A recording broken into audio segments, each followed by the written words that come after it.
Mesdames et messieurs, bonjour.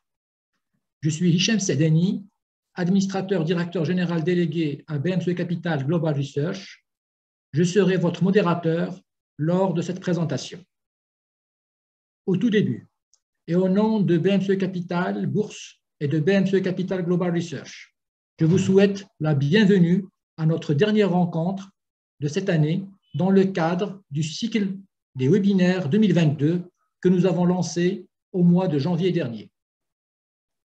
Nous vous remercions d'avoir été nombreux à répondre à notre invitation et escomptons être à la hauteur de vos attentes.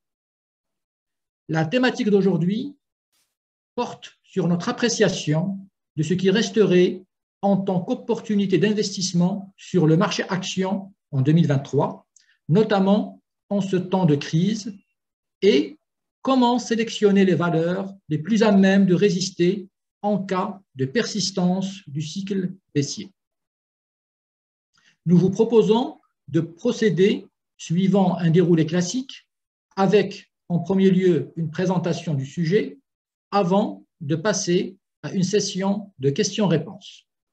À cet effet, vous pouvez dès à présent poser vos questions dans la fenêtre dédiée à cela. Le panel des exposants se compose de mesdames Dounia Filali, Khadija El-Moussili, Ibtissam Bounjra, Wiham Rhali et Lamia Jbour, auxquels pourraient s'ajouter, dépendamment de la nature des questions, madame Rita Benider, directeur equity à BMC Capital Global Research, et monsieur Majd Abbas, directeur général de BMC Capital Bourse. Pour commencer, la parole est à Dounia. Merci Hicham, bonjour à tous. Donc effectivement, et compte tenu du contexte exceptionnel que le monde traverse actuellement, nous avons décidé de placer ce webinaire sous le signe d'une philosophie orientale porteuse d'espoir, le Weiji. Alors en fait, qu'est-ce que le Weiji? Ce n'est autre que la traduction en mandarin du mot crise. Et il est composé de deux caractères. Le Wei, qui signifie danger, qui est le sentiment généralement ressenti en temps trouble, et le Moji, qui signifie cette fois-ci opportunité.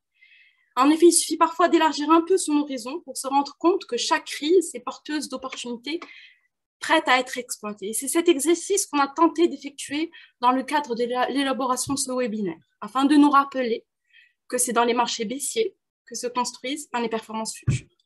Donc après cette petite digression, on va passer directement au vif du sujet. En crise, le marché boursier marocain l'est bel et bien, et ce à l'instar des principales places boursières mondiales qui ont accusé des pertes year-to-date entre moins 7 et moins 27%. Donc avec une contre-performance à date de près de moins 23%, le MASI enregistre sa plus mauvaise performance des 10, si ce n'est des 15 dernières années. En effet, bon, on a une année 2021 de reprise post-pandémie, c'est une année un peu d'euphorie, tant au niveau du marché boursier qu'au niveau de l'économie. Et 2022 est arrivé et a connu son lot de contrariétés. L'amorce de la guerre en Ukraine, son impact sur les prix, la déclaration de l'état de sécheresse au Maroc, qui a été annonciatrice d'une mauvaise année agricole, pour ne pas dire catastrophique, et plus récemment, la hausse du taux directeur en fin septembre et la présentation du PLF 2023 en fin octobre ont accéléré le mouvement bearish du marché. Et c'est dans ce contexte qu'on a un arbitrage entre le taux et l'action qui devient de plus en plus délicat. En effet, depuis 2014, on a un spread dividendiel des bons du Trésor qui a créé une sorte de fenêtre, une zone d'opportunité favorable à l'action. Mais suite à la hausse des taux dans le sillage du resserrement de la politique monétaire marocaine, cette zone d'opportunité commence à se réduire et risque même de changer de camp. Donc, comme on le voit sur le graphique, le spread actuellement est de 40 points de base contre 100 points de base il y a quelques mois seulement. Et d'ailleurs, on a essayé d'effectuer un stress test. On a fait une simulation sur la base d'une hausse de 50 points de base des taux qui pourrait se produire en décembre ou en mars. Et ce qui est un scénario d'ailleurs très probable et qui fait basculer le spread directement en territoire négatif à moins 10 points de base. Et ça fait à peu près 8 ans qu'on n'a pas été dans cette situation. Mais quelque part, on va essayer quand même de se rassurer. La relation inversée entre le taux et l'action n'est pas avérée sur le marché marocain. On a même constaté sur l'historique que le marché action a certaines années affiché de bonnes performances alors que l'arbitrage était en sa défaveur et vice-versa. Donc, c'est une constatation qui devrait normalement pousser un peu les investisseurs à adopter plutôt une stratégie de stock picking plutôt que de se détourner tout bonnement de l'action.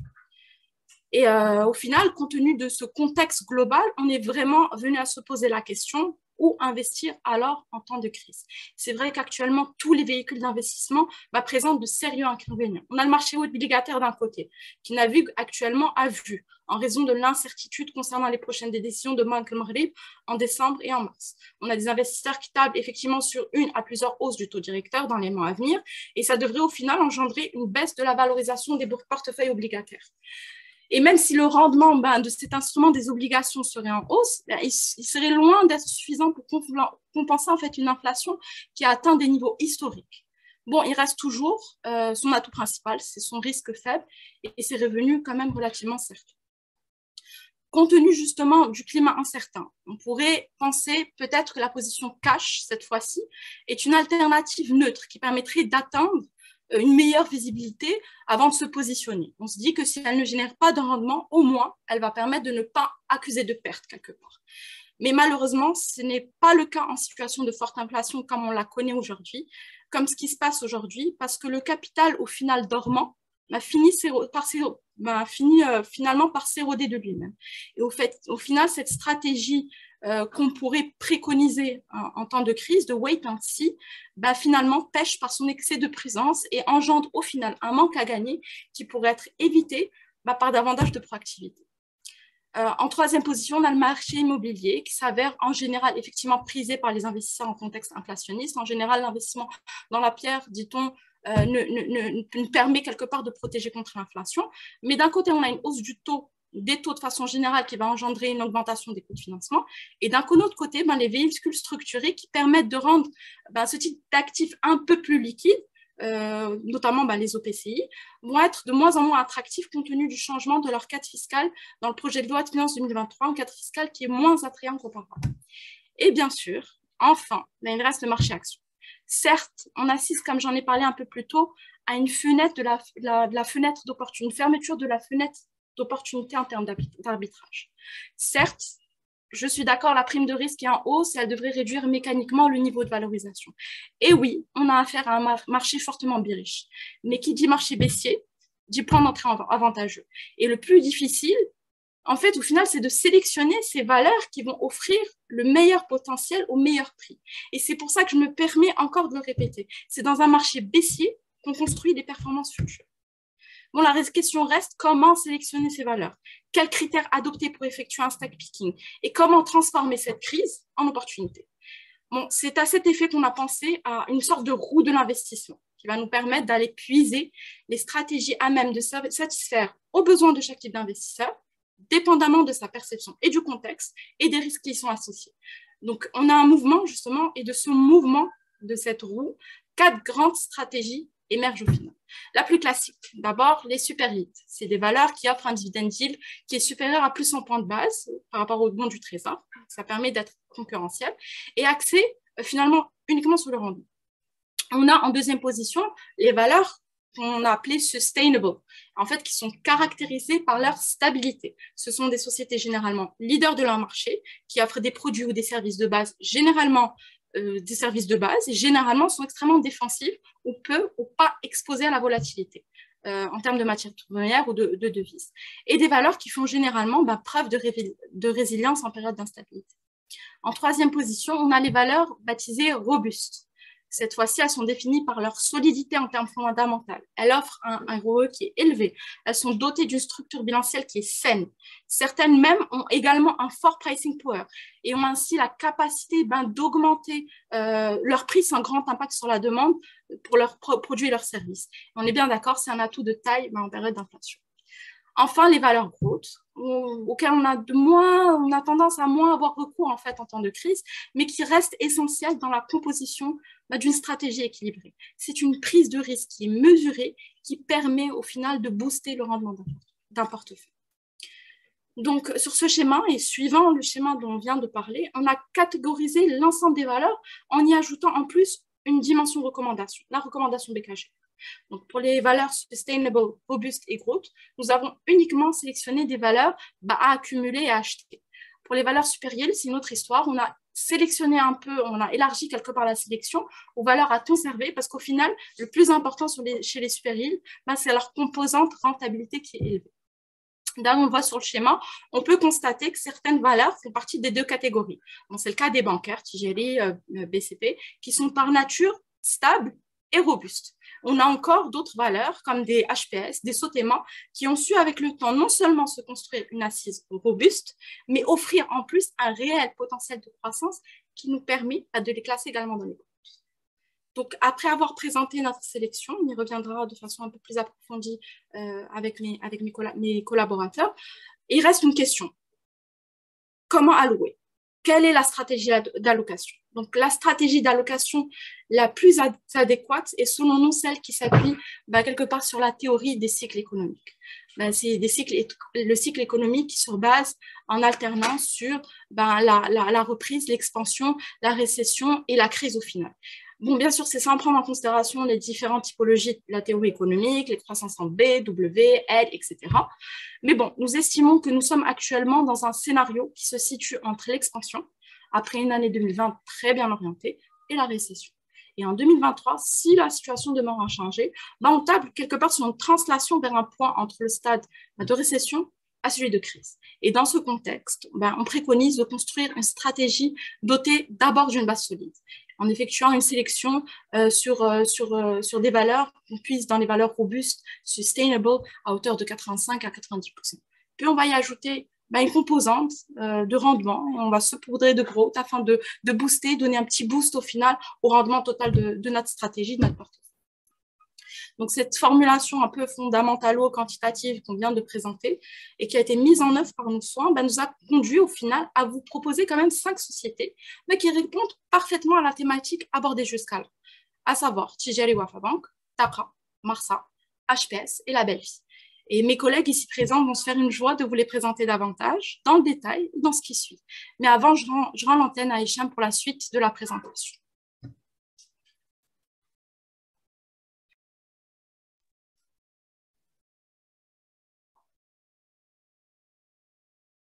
Merci, Dounia.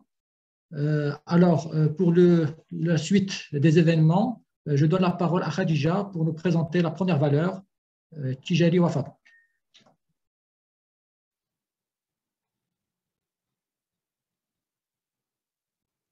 Merci Hicham. Bonjour à tous. Donc nous allons commencer par Tijeri Wafa Bank, une valeur sur laquelle nous sommes très positifs en raison de différents éléments que nous allons détailler par la suite. Donc tout d'abord, je me permets de vous rappeler que Tijeri Wafa Bank est une valeur stable et robuste à la fois. Donc selon la logique de la roue d'investissement qui a déjà été présentée par Dounia. Elle répond donc aux caractéristiques de ces deux catégories, donc notamment des revenus récurrents et sécurisés, des produits et services de base, un bon positionnement et des fondamentaux qui sont très solides. Donc, comme vous le savez, Tijeri Wafa Bank est leader au Maroc, donc avec une part de marché de près de 25% en termes de collecte et de distribution, ce qui témoigne justement de l'importance de son rôle mais aussi de sa forte implication dans le financement de notre économie.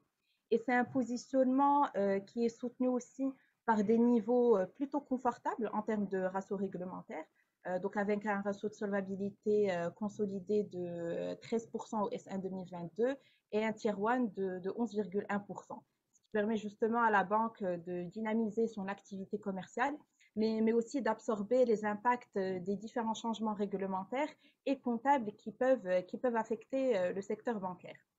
Ce qu'il faut aussi savoir, c'est que la banque dispose d'un matelas de provisions conséquent, donc avec une PRG de près de 2,6 milliards en social et un encours de dépréciation de près de 28 milliards en consolidé, ce qui lui confère justement une certaine capacité à faire face à l'éventualité d'une dégradation du contexte économique et ce qui lui permet aussi de maintenir un niveau du taux du coût du risque qui est très compétitif. Donc, pour rappel, il s'établit à 0,9% au S1 2022 contre une moyenne du secteur coté de 1,1%, il me semble. Sinon, autre point, donc je pense qu'il serait important de souligner que la banque dispose d'un relais de croissance qui est très important, donc à savoir ses filiales en Afrique, qui devrait justement permettre de compenser une possible baisse de l'activité au Maroc. Et je tiens aussi à vous rappeler que la contribution de la banque de détail à l'international s'est fortement renforcé au S1 2022 à près de 34%, contre 28% au S1 2021. Donc là, je vous ai un peu présenté les éléments positifs qui caractérisent la banque. Maintenant, par rapport au warning, il se pourrait que le ralentissement économique actuel conduise à une décélération de la croissance du PNB en 2023, donc notamment en termes de marge d'intérêt et de résultats sur opération de marché. Et sinon, en termes de risque, une détérioration du coût du risque au niveau de la filiale de crédit à la consommation et de la filiale égyptienne serait à prévoir en 2023. Donc, je vous propose de passer à la slide suivante qui reprend un peu le parcours boursier du titre sur les 10 dernières années. Donc, ce qu'il faut savoir, c'est que la valeur traite aujourd'hui à un cours de 378 dirhams. Donc, c'est une perf en glissement annuel de près de moins 23%. Son PER en 2023, alors selon nos prévisions et sur la base du cours actuel, devrait s'établir à 13,4 fois, contre un PER minimum de 14,8 fois au cours des 10 dernières années, comme vous pouvez le voir sur le graphe. Donc, c'est vraiment le niveau le plus bas historiquement, ce qui constitue un signal acheteur très fort sur le titre. Je pense qu'on peut passer à la dernière slide, donc qui présente la valorisation du titre. Donc, comme vous pouvez le voir sur le tableau qui est projeté, en termes de prévisions chiffrées, on table sur un TCAM de près de 6% du RNPG entre 2022 et 2026. Donc, ça intègre une hausse de près de 13% en 2022 et une amélioration de près de 4% en 2023. Et c'est une situation qui s'explique principalement par la poursuite de l'allègement du coût du risque. Donc, comme vous le savez, la banque avait constaté en 2020, avait constitué plutôt un matelas de provision qui est très confortable et qui lui offre justement la possibilité aujourd'hui d'effectuer des reprises à moyen long terme. Donc, l'ensemble de ces éléments nous permet d'aboutir à un cours cible de 435 dirhams. Donc, c'est un upside de 15% par rapport au cours actuel, avec un PE cible 2023 très intéressant de 15,4 fois, d'où justement notre recommandation d'accumuler ce titre. Et sinon, dernier point, donc on a aussi réalisé un test de sensibilité par rapport à l'impact de l'évolution de la prime de risque et du taux sans risque sur le cours cible. Donc, on ressort avec un target price qui oscille entre 396 dirhams et 494 dirhams. Donc, ce qu'il faut savoir, c'est que le cours cible de 396 dirhams, qui correspond d'ailleurs au scénario pessimiste avec une prime de risque de 8,8% et un taux sans risque 5 ans en hausse de 0,75 points de base à 3,4%, fait quand même ressortir un upside de 5% par rapport au cours actuel. On a aussi calculé le cours cible tenant compte de nos anciennes hypothèses de valorisation, donc qui datent d'il y a quelques mois, donc à titre indicatif. On aboutit à un cours cible de 494 dirhams, donc c'est un upside maximal de 31% comparativement au cours en bourse. Donc voilà, c'est tout pour Tijari. Je redonne la parole à Hicham. Merci. Merci Khadija, très clair, très convaincu et espérons-le très convaincant. Alors, la prochaine analyste à nous présenter sa valeur, c'est Ibtissam Bounjra, qui va nous exposer le cas de Taqa Morocco.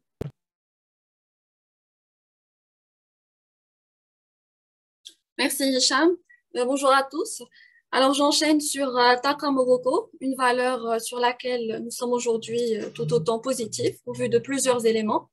Cette fois-ci, il s'agit d'une société à profil stable qui remplit les 3 premiers critères de l'investment wheel, notamment le positionnement stratégique en tant que leader, la capacité de générer des revenus récurrents et sécurisés, et la production de services ou de produits de base, à savoir l'électricité.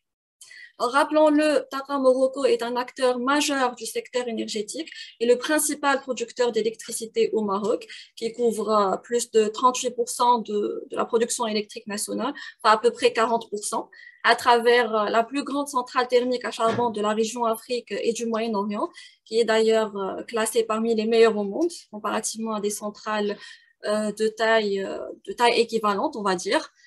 Alors, ce qu'il faut noter, c'est que la stabilité du business model est confortée par l'extension du contrat PPA des unités 1/4 jusqu'en 2044 pour aligner le terme du contrat avec celui des unités 5 et 6, ce qui devrait assurer une prédictibilité des cash flows et permettre au groupe de générer des revenus récurrents d'ici l'année 2044, tout en contribuant bien sûr à la sécurité énergétique au Maroc. Alors, un autre point important qui contribue à la stabilité du groupe dans un contexte qu'on peut qualifier aujourd'hui de mouvementé, c'est la refacturation à l'ONI de la hausse des frais d'énergie. Comme on a pu l'observer, le chiffre d'affaires de TAQA a profité du renchérissement des cours internationaux du charbon et a bondi de plus de 75% à fin septembre.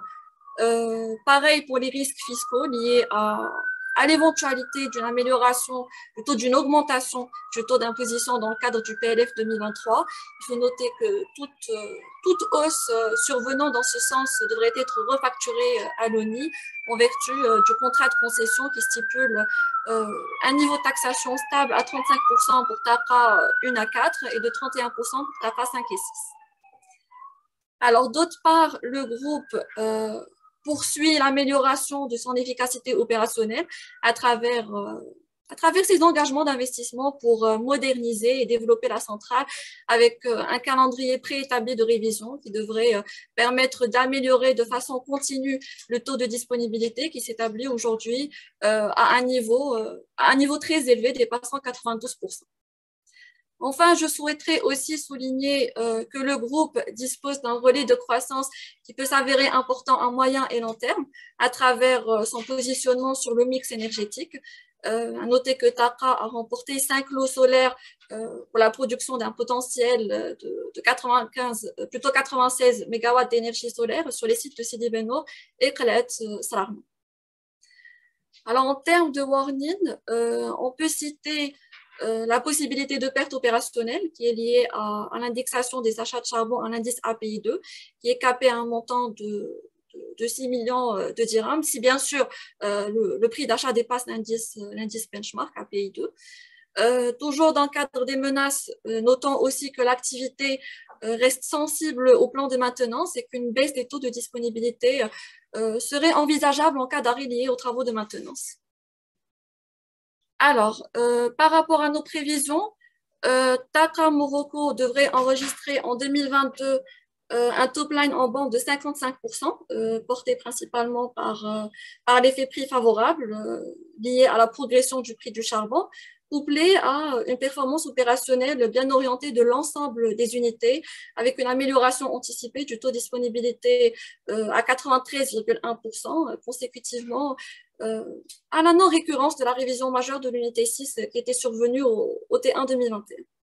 Par contre, en 2023, le chiffre d'affaires devrait connaître une légère baisse de moins 1,5% sous l'hypothèse d'un recul anticipé des prix du charbon au moment où le taux de disponibilité devrait baisser à 92,7% sous l'effet de 2 révisions mineures prévues au cours de l'année. Alors, je vous propose de passer à la slide qui résume le parcours boursier de la valeur. Alors, la valeur trade aujourd'hui à un cours de 1025 dirhams, soit une performance UE de moins 6,8%.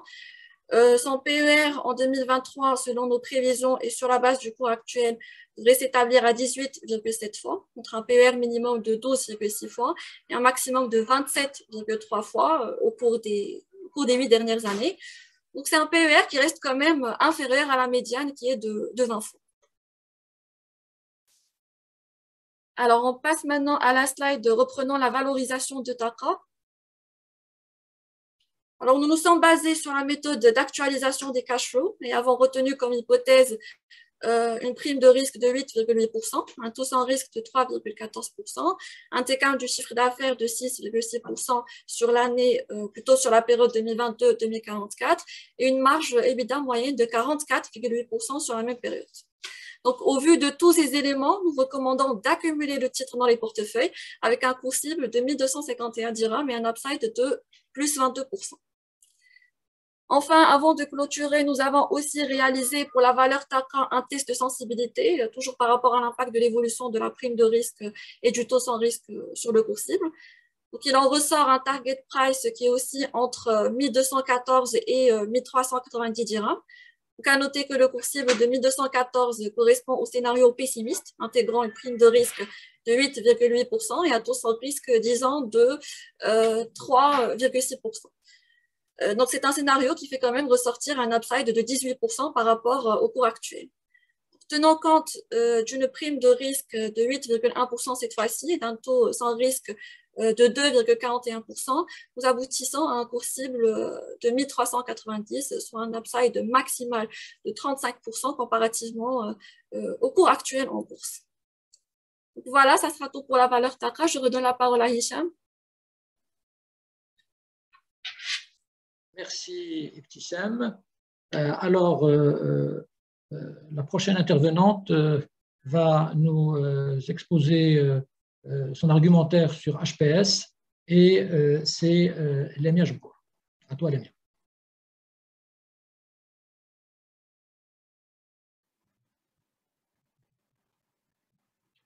Merci, Hicham. Bonjour à tous. Nous allons maintenant nous pencher sur la valeur technologique star du marché boursier HPS, qui est acteur majeur de l'industrie du paiement électronique au Maroc et à l'international.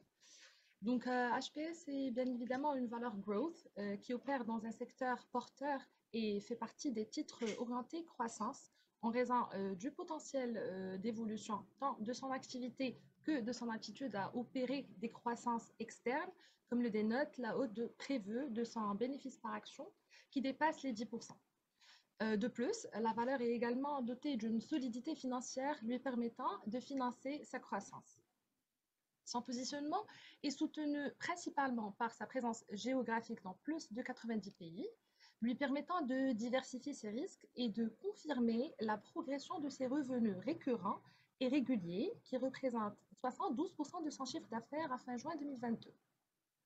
Les deux dernières acquisitions de ICPS et IRPC par HPS en 2021 ont de leur côté contribué à la progression de ses revenus et ils ont également contribué au renforcement de sa position de leader du processing sur le marché africain.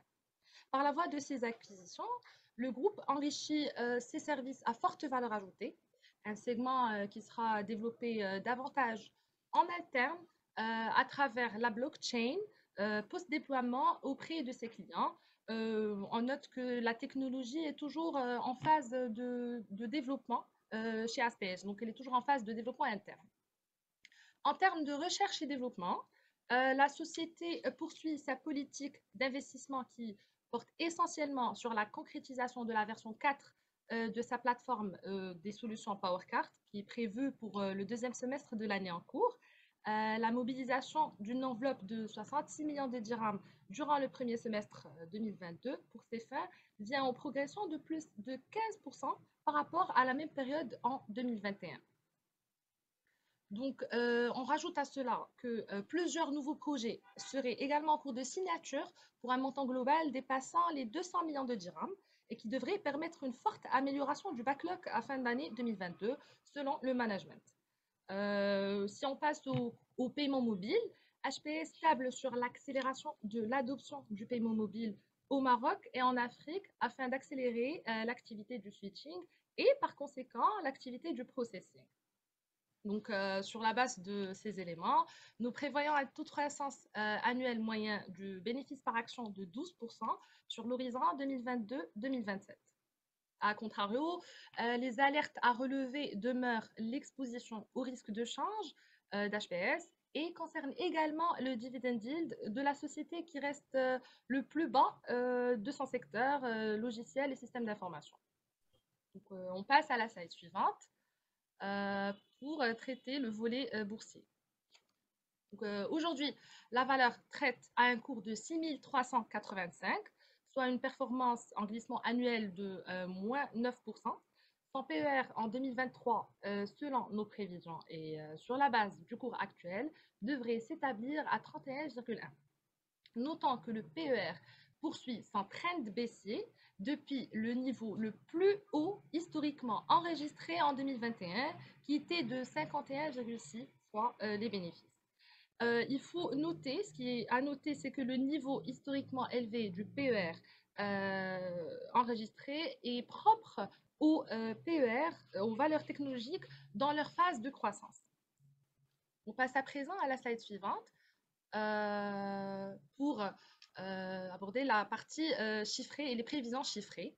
Donc, selon nos prévisions, nous tablons sur un taux de croissance annuel moyen de 11,5% du résultat net du RNPG entre 2022 et 2026, intégrant une accélération de 68% en 2022 et de 9,6% en 2023, dû à l'effet combiné de la montée en puissance des paiements non cash et de la diversification de ces activités.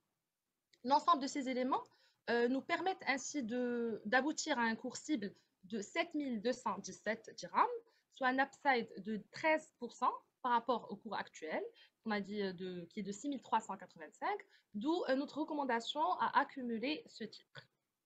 Enfin, nous avons réalisé un test de sensibilité sur la prochaine slide par rapport à l'impact de l'évolution de la prime de risque et du taux sans risque sur le cours cible sous 3 scénarios. Il en résulte un target price de 6820 dirhams en scénario pessimiste en intégrant une prime de risque de 8,8% conjuguée à un taux sans risque de 3,6%, soit un cours cible qui reste tout de même supérieur au cours actuel avec un upside de 6,6%. Nous aboutissons d'une autre part à un cours cible de 8633, soit un upside maximal de 35% comparativement au cours actuel, en tenant compte d'un taux sans risque de 2,4% et d'une prime de risque de 8,1% en scénario optimiste. Donc voilà, ça sera tout pour moi. Je redonne la parole à Hicham.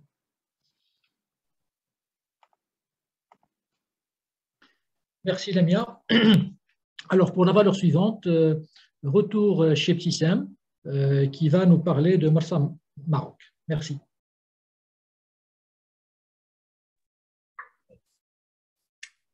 Merci Hicham.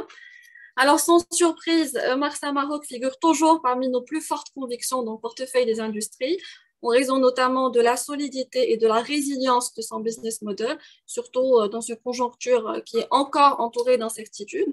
Donc, pour nous, c'est une valeur qui a la particularité d'être à la fois stable et robuste. Donc, parmi les principaux drivers qui réconfortent notre opinion sur la valeur, on a tout d'abord le positionnement stratégique du groupe en tant que leader dans un secteur qui est porteur et qui représente un levier important de développement économique national. Donc, comme vous le savez, Marsa Maroc est doté aujourd'hui d'un portefeuille solide de concessions avec une implantation multisite et une présence sur les principaux ports du royaume. Donc, cette diversité lui confère un caractère d'opérateur portuaire multispécialité qui capte des flux diversifiés entre les vracs solides, les vracs liquides, le trafic conteneurisé, le trafic roulier, etc. Et c'est justement ce modèle multitrafic qui lui permet de maintenir une stabilité et un équilibre pour faire face aux tensions de la conjoncture économique. Alors, il convient aussi de rappeler que le groupe a renforcé son modèle par son positionnement sur l'activité transbordement à travers la nouvelle filiale Tanger Alliance, qui a permis de drainer aux alentours de 20% du chiffre d'affaires de 2021, qui est la première année d'activité, et qui devrait continuer à consolider ses performances sur les années à venir. Alors, je souhaiterais souligner également la solidité de la performance financière de la société, qui se traduit par une bonne progression de l'EBITDA avec un TCAM de plus de 9% sur la période 2018-2021 et un TCAM projeté de 9,5% entre 2021 et 2044. Alors, les marges EBE s'établissent également à des niveaux robustes qui ont historiquement varié entre 41 et 46%. Enfin, sur le volet bilanciel, nous avons une structure saine avec un gearing confortable de 45% à fin 2021 et des ratios de solvabilité qui sont satisfaisants avec un ratio dette net sur EBE de 0,6 fois. Alors, en termes de warning, on peut citer l'amenuisement des réserves distribuables par rapport à la distribution de dividendes, mais qui devrait à terme s'améliorer compte tenu de la bonne progression attendue de la capacité bénéficiaire. Alors, par rapport à nos prévisions, pour l'année 2022, nous escomptons une appréciation de 10% du chiffre d'affaires qui devrait être soutenue par la poursuite de la progression du segment vrac liquide qui devrait continuer de profiter d'une amélioration du trafic des hydrocarbures suite à la hausse de la demande. On a aussi une reprise escomptée du segment vrac solide au S2 qui devrait être tiré par un rattrapage attendu des retards d'importation du trafic céréalier au cours du premier semestre. Et enfin, la bonne progression du chiffre d'affaires devrait aussi être portée par la montée en puissance de l'activité de transbordement gérée par Tanger Alliance. Par rapport au RNPG, nous anticipons une amélioration de 16% compte tenu de la bonne orientation de l'activité commerciale et opérationnelle. Alors, pour l'année 2023, nous tablons sur une hausse de 8,5% des revenus, sous l'effet principalement de la croissance soutenue de l'activité transbordement, qui devrait profiter d'une amélioration du taux d'utilisation. Nous nous attendons aussi à une amélioration du trafic conteneurisé, qui devrait rattraper le retard enregistré cette année, sous l'hypothèse d'un affermissement du commerce extérieur, qui devrait profiter de la baisse attendue du coût du fret maritime. Alors, on passe maintenant à la slide suivante qui retrace le volet boursier. Donc, la valeur traite aujourd'hui à un cours de 198 dirhams, soit une contre-performance en euro de moins 28%, qui ne reflète aucunement les fondamentaux et les perspectives de Marsa Maroc. Donc, comme le montre le graphe, l'action a historiquement surperformé l'indice de référence, le MASI, même en période de crise d'ailleurs. Son PER en 2023, selon nos prévisions et sur la base du cours actuel, devrait s'établir à 16,7 fois, contre un PER minimum de 11,2 fois et un maximum de 47,6 fois. Donc, nous sommes à un PER projeté qui est largement en dessous du niveau maximal atteint. Je vous propose de passer à la dernière slide relative à la valorisation. Donc, encore une fois, pour la valorisation de Marsa Maroc, nous nous sommes basés sur la méthode DCF. Donc, compte tenu des éléments précités, nous recommandons le titre à l'achat avec un cours cible de 291 dirhams, faisant ressortir un upside important de 47%. Enfin, nous avons aussi réalisé pour la valeur Marsa un test de sensibilité, toujours par rapport à l'impact de l'évolution de la prime de risque et du taux sans risque sur le cours cible. Donc, le scénario pessimiste intégrant une prime de risque de 8,8% et un taux sans risque 10 ans de 3,6% aboutit à un cours de 277 dirhams, soit un upside qui reste assez important, de près de 39%. Par contre, le scénario optimiste tenant compte d'une prime de risque de 8,1% et d'un taux sans risque de 2,41% nous amène à un cours cible de 337 dirhams. Donc voilà, ça sera tout pour la valeur Marsa Maroc. Hicham, je te redonne la parole. Merci, Tissam. Présentation assez édifiante sur Marsa Maroc. Alors, pour notre dernier coup de cœur, je donne la parole à Wiam Rhali pour nous présenter la BELVI.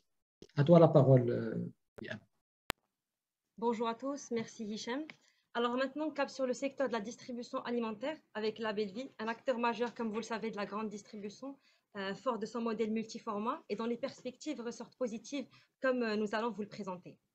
Donc tout d'abord, j'aimerais bien rappeler que la BELVI est une valeur de croissance, une valeur growth, qui répond aux caractéristiques de cette catégorie, à savoir tout d'abord, elle a un business plan qui est ambitieux, des nouveaux projets en cours et l'appartenance à un secteur qui est porteur, tout en étant aussi une valeur qui est stable et caractérisée donc par, d'une part, une faible exposition à la volatilité des matières premières, une offre de produits de base et de première nécessité, mais également donc, des revenus qui sont récurrents et sécurisés.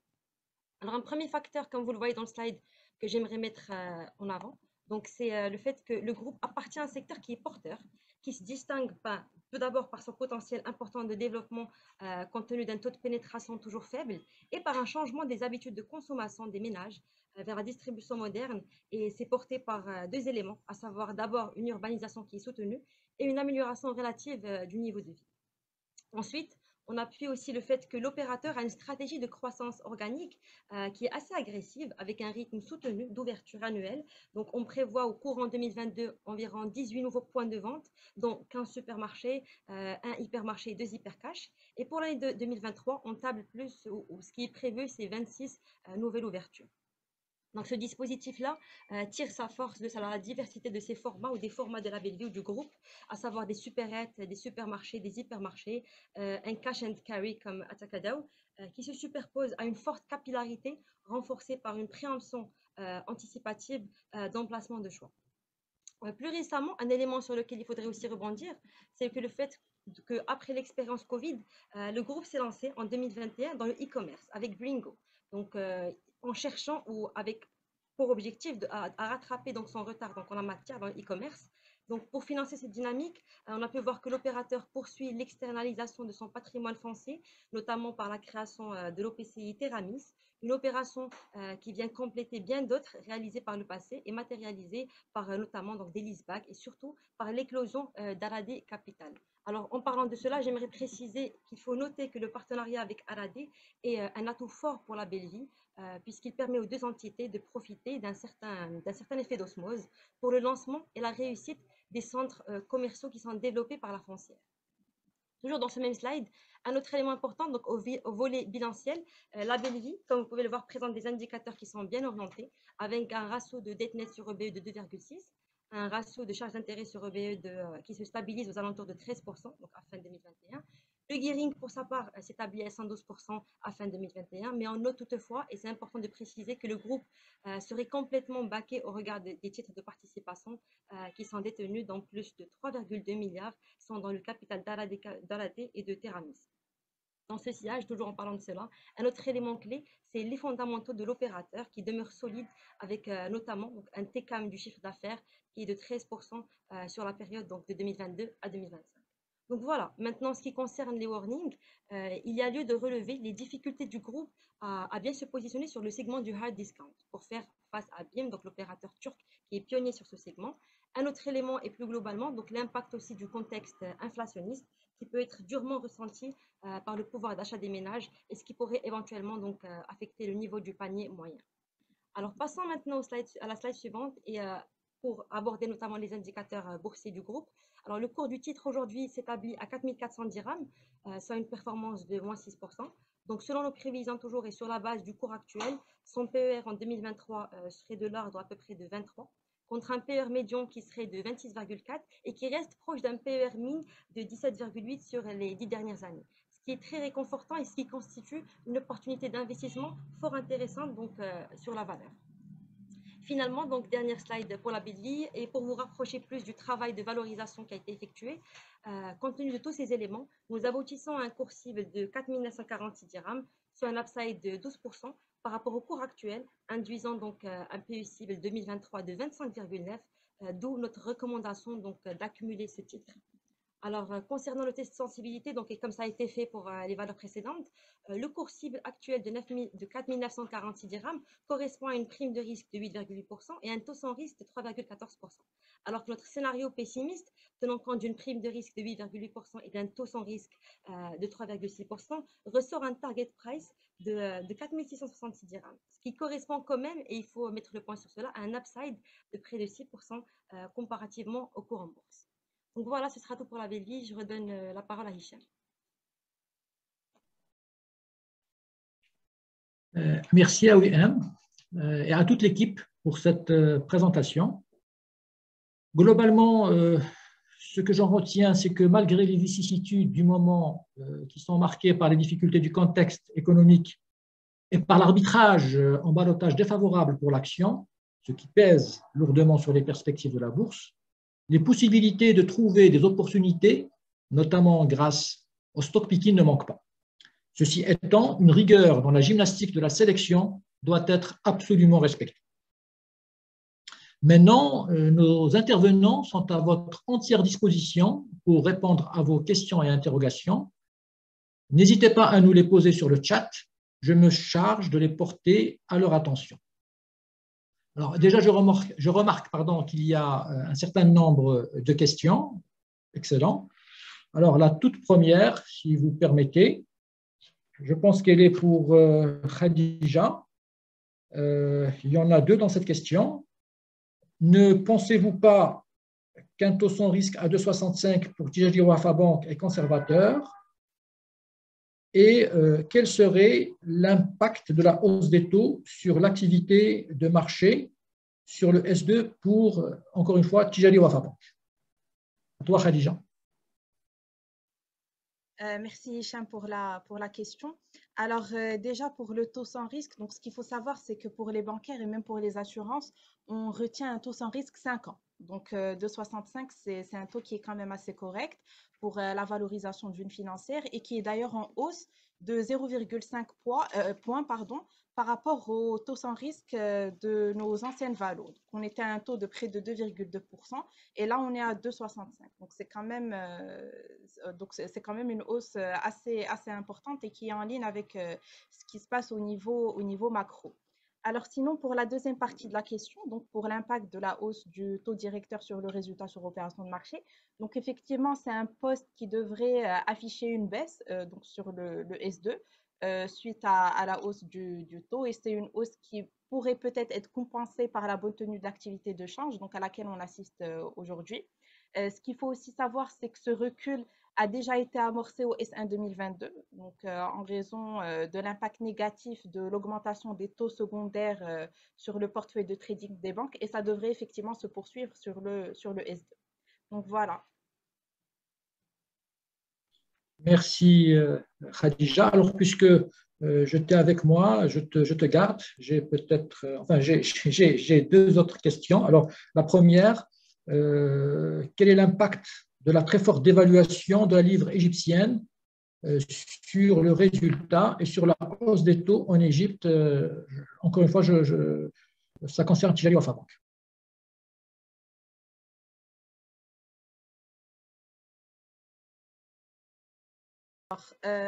Pour la dévaluation de la livre égyptienne, donc il y a deux types d'impact. Donc pour la filiale égyptienne, ça peut être positif parce qu'effectivement, la dévaluation de la livre égyptienne devrait effectivement alimenter l'inflation et donc il y aura plus de crédits à distribuer et donc forcément, ça va avoir un impact positif sur la marge d'intérêt.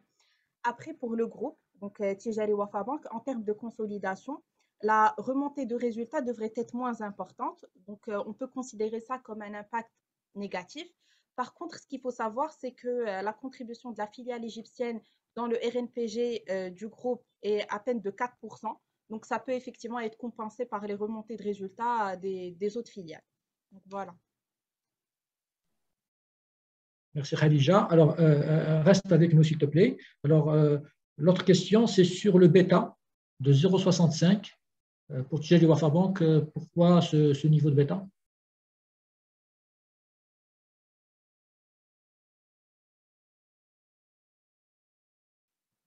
Alors, par rapport au bêta, donc ce qu'il faut savoir, c'est qu'au niveau de BKGR, pour nos valorisations, on se base sur un modèle spécifique, donc qui est le modèle multi-bêta. Donc, c'est un modèle qui va prendre en compte effectivement le bêta calculé, mais qui va aussi être pondéré par un scoring, donc en termes de qualité de management, de qualité des perspectives et aussi du risque qui est lié au secteur. Donc, c'est le modèle qu'on adopte au niveau de notre bureau de recherche pour nos valorisations et on aboutit effectivement à un bêta de 0,65%.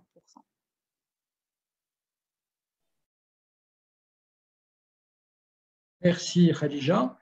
Alors, l'autre question qui nous vient sur le chat concerne HPS. Je pense que c'est pour Lamia. Alors, vous ne pensez pas que le PE de HPS est déjà assez élevé?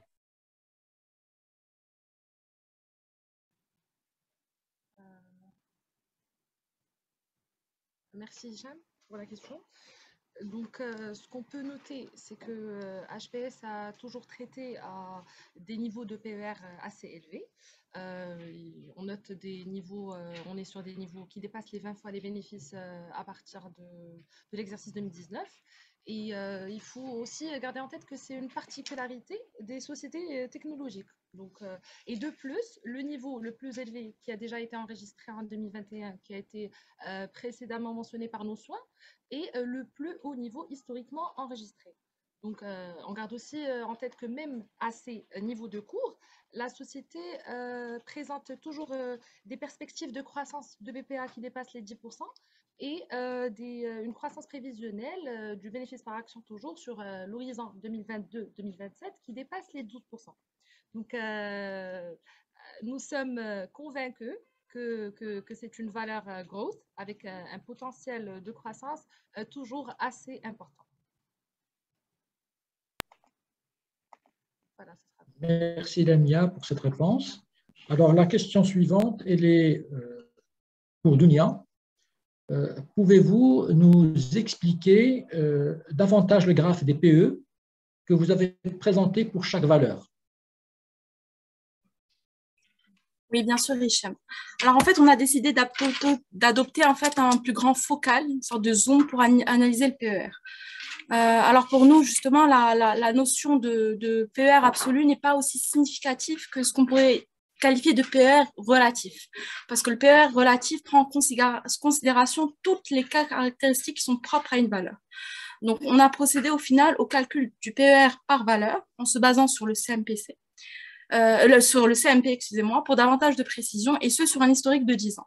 Donc, on a ensuite créé une sorte de canal borné par le haut par le PR le plus élevé, qui est constaté sur l'ensemble de la période, et par le bas par le PR le moins élevé. Donc, on a également ajouté au milieu une médiane, c'est la médiane des PR comme indicateur. Donc, on se considère ainsi que lorsque le PER touche la bande inférieure, qui est la résistance quelque part, cela peut être considéré comme un signal d'achat qui est très fort. En effet, ça signifie que l'action, au final, n'a jamais drainé autant de valeur, de bénéfices par action par dirham investi, et c'est donc pour nous un excellent point d'entrée pour la valeur.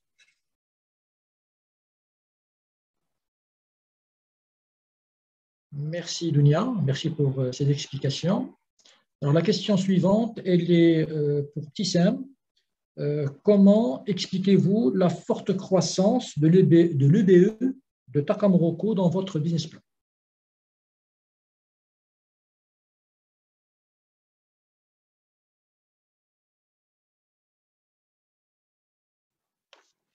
Bonjour Hicham. Donc effectivement, l'EBE de Takamoroko devrait connaître une bonne progression en 2023 qui devrait être soutenue principalement par une amélioration attendue des taux de disponibilité qui devrait se situer à des niveaux élevés. Enfin, pour le taux de disponibilité global, il devrait se situer à un niveau qui est supérieur à 93%. Suite à la non-récurrence d'une révision majeure, enfin, d'après le calendrier qui a été annoncé par le management, il devrait y avoir 2 révisions mineures en 2023. Donc l'activité, ou plutôt l'efficience opérationnelle, ne devrait pas être impactée par le cycle et par le plan de maintenance.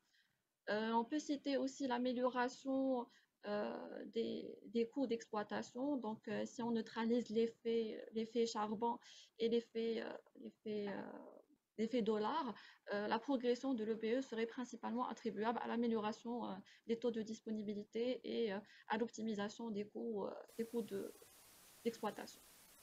Voilà, j'espère que ça répond à la question. Je l'espère aussi, Tissem. Merci. Alors, une question qui me semble un peu plus globale et qui, à mon avis, s'adresse à Rita.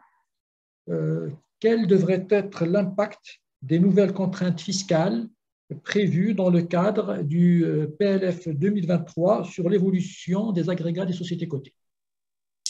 Alors, effectivement, donc le projet de loi de finances 2023 prévoit une révision progressive sur 4 ans à partir de l'année prochaine des tranches et des taux d'imposition qui sont normalisés.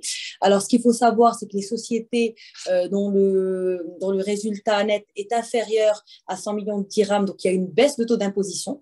Donc, c'est globalement pas les sociétés qui sont concernées par notre scope.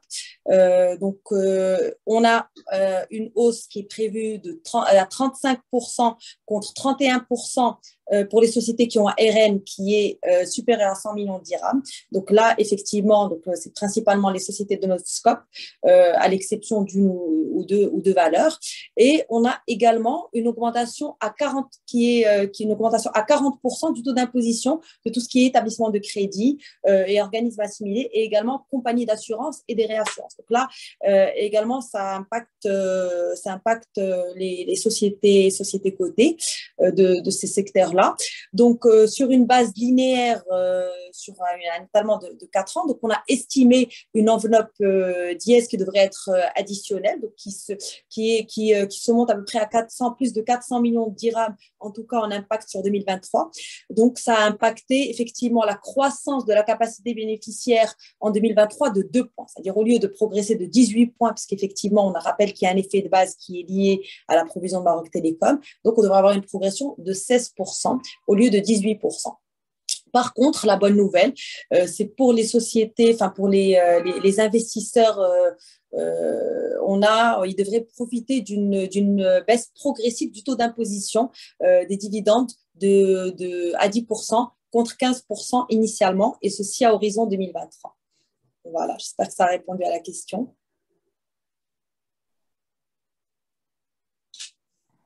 Merci Rita.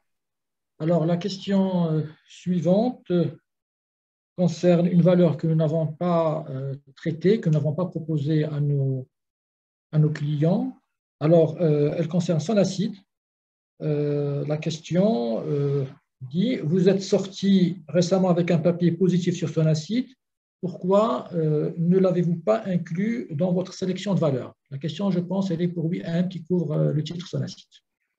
Exactement, merci pour la question. Alors effectivement, Sonacid est, comme on l'a qualifié, une valeur qui est super yield, des valeurs de croissance. On est toujours positif dessus, sur la valeur, mais pour la simple raison pour laquelle on l'a favorisé dans notre sélection, celles qui ont un meilleur profil, et c'est la raison pour laquelle elle ne figure pas. Donc c'est l'unique raison. Merci Hicham.